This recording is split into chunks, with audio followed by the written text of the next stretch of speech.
So, third supplementary, Sriman Raghav Jaddaji. Thank you, sir.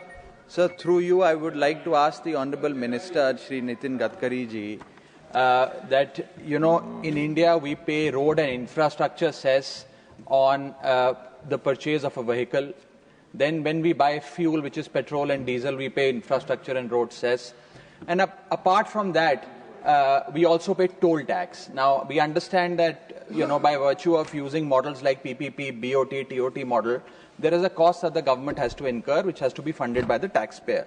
But sir, इतना पैसा देने के बाद दो चीजें हम चाहते हैं कि मिले. एक की सड़क अच्छी हो, लेन डीमार्किंग हो, पॉट होल्स ना हो, स्मूथ सड़क हो, और दूसरा सीमलेस कनेक्टिविटी. लेकिन देखा यह जाता है, बस मैं सवाल पूछ रहा हूं सर, देखा यह जाता है कि जब टोल पॉइंट पर पहुंचते हैं तो कंजेशन होती है और उसके चलते 15, 20 मिनट, 40 मिनट, 50 मिनट तक गाड़ियों को खड़ा होना पड़ता है, जिसकी fuel cost, opportunity cost waste होती है.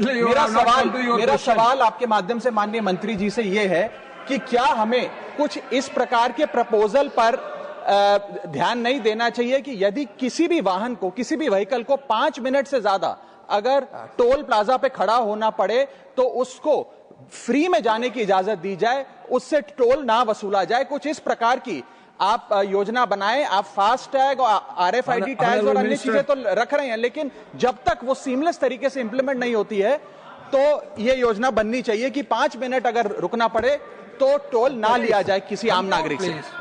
अध्यक्ष महोदय, मैं सम्मान्य सदस्यों को आश्वस्त करना चाहता हूं कि 2026 समाप्त होने के पहले 5 मिनट नहीं, 0 टाइम 80 किलोमीटर मैक्सिमम स्पीड से व्हीकल निकल जाएगा.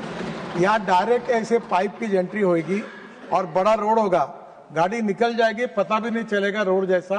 कैमरा नंबर प्लेट का फोटो निकाल लेगा, फास्टैग का निकल जाएगा, रिकॉर्ड डायरेक्ट सैटेलाइट से उसमें जमा हो जाएगा, बैंक अकाउंट से पैसे निकल जाएंगे और कहीं कोई तकलीफ नहीं, कोई पैसे मांगना नहीं, कोई लेना नहीं, कोई देना नहीं.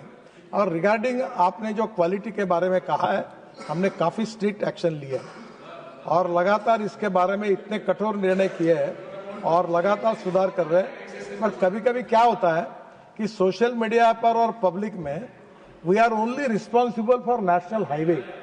I am not responsible for state highway. I am not responsible for the city roads. I am not responsible for the rural roads. But I am only responsible for national highway.